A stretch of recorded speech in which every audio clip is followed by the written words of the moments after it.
So hello guys, in this video I'm going to show you how to fix Trust Wallet transaction pending. So to do this is pretty simple. So here in your Trust Wallet, if you have a transaction pending, all you have to do is this. Go to your settings, go to your wallet. So here in your wallet, just go to click the three dots and then click backup now. So it's going to use your Face ID or your password, and then you'll just have to copy this all. So just copy all of this.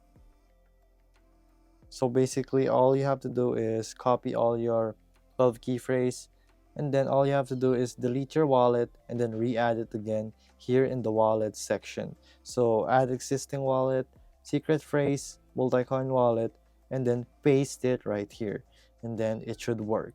So there you go guys, that is how you fix Trust Wallet transaction pending. If this was helpful, please hit the like button and don't forget to subscribe.